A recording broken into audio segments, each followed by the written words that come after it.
Magandang hapon. Dito na naman tayo. I-share natin itong banat ni Harry Roque about sa mga gahaman, sa mga walang hiya sa kapangyarihan. Lalo na itong si Tambaluslos. Ang lakas ng loob.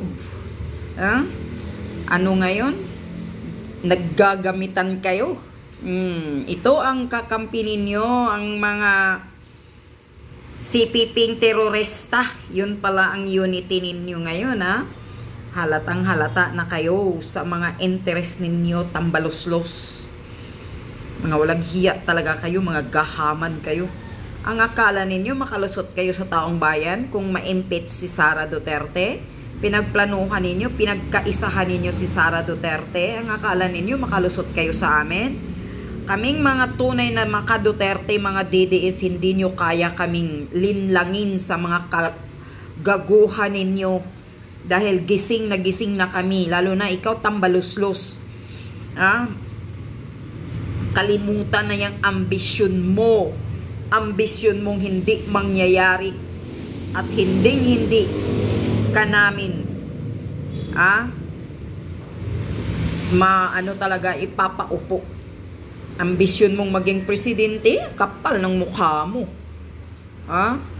Akala nyo, ma-impeach nyo si Sara Duterte. Subukan nyo.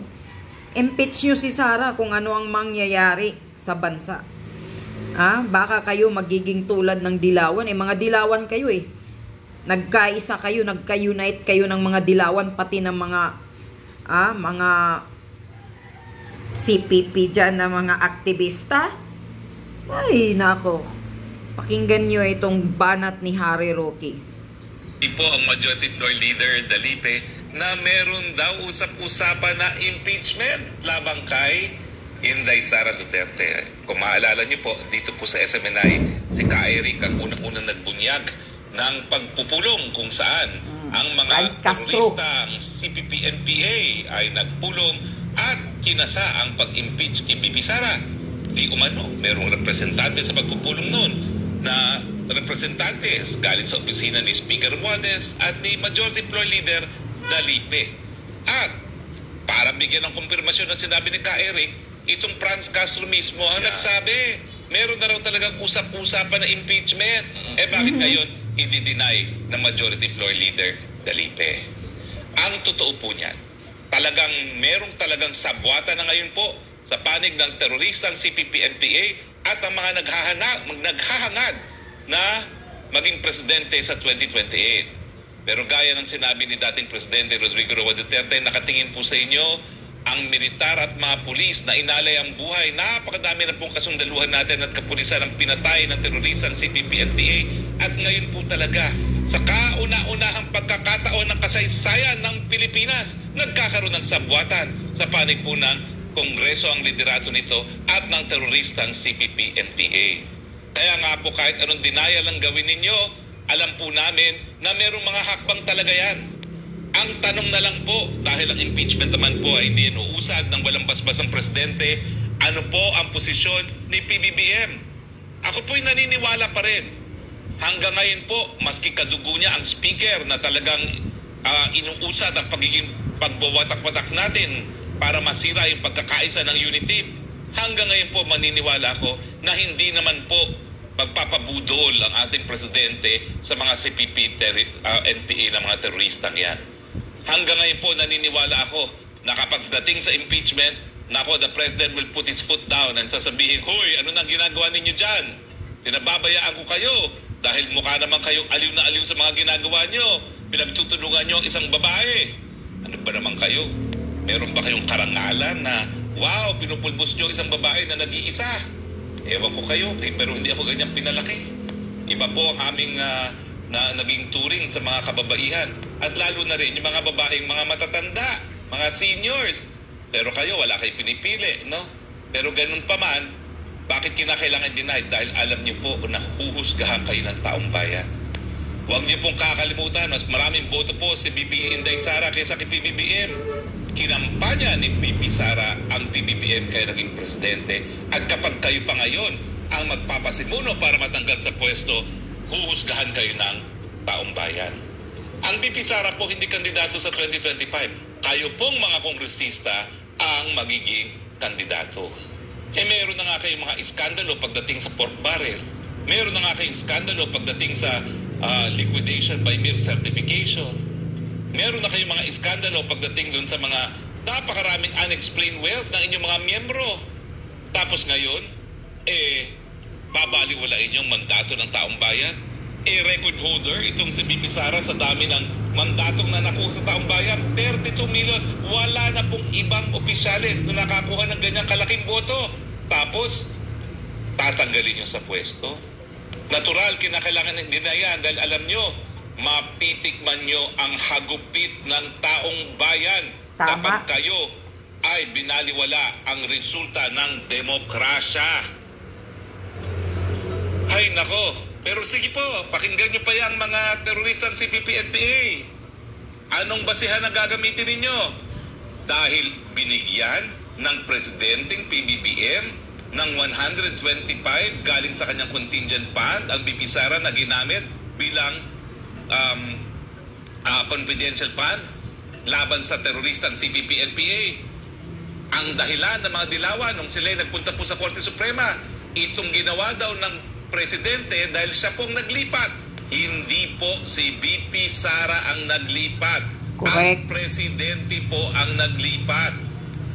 Ang sabi ng mga dilawan sa Korte Suprema, ito daw ay paghihimasok sa kapangyarihan ng Kongreso na gumawa ng pantaunang budget. Paano nyo i-impeach ngayon si Inday Sara?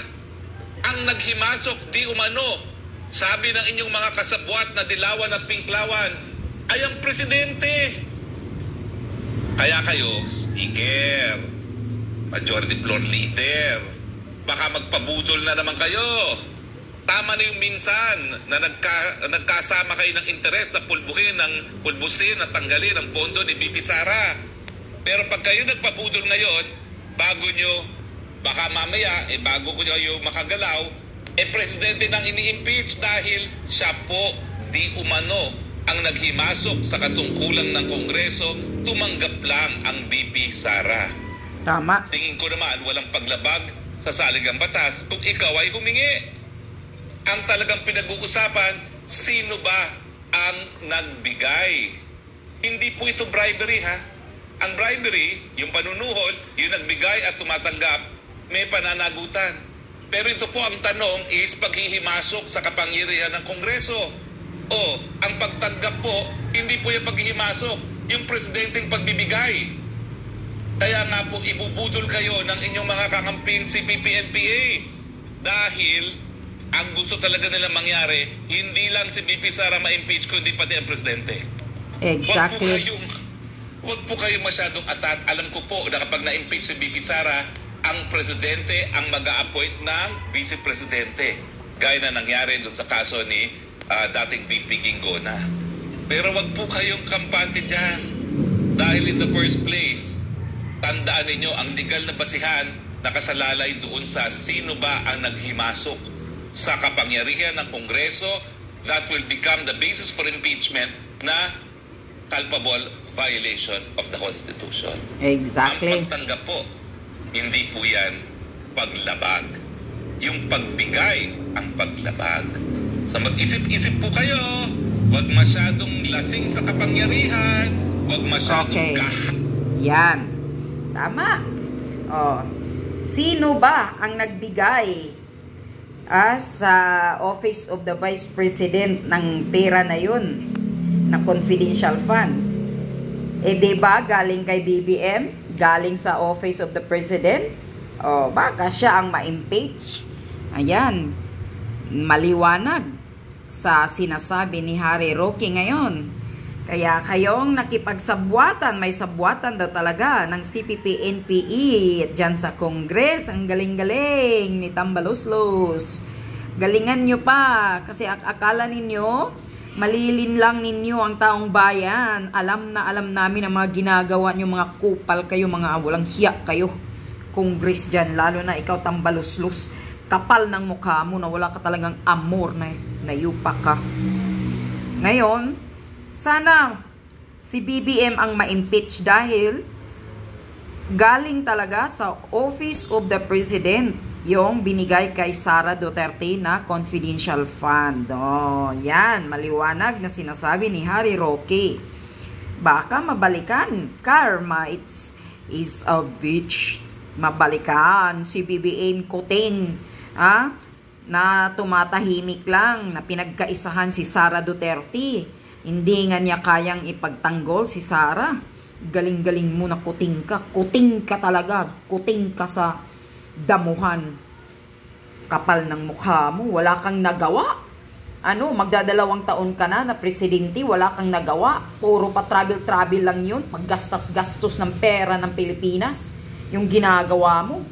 Lumalaki na yung utang natin. Anong mga proyektong ginagawa mo ngayon? Puro ka-travel. Yung mga bilihin ng Pilipinas, ang taas-taas na. Langhiya ka.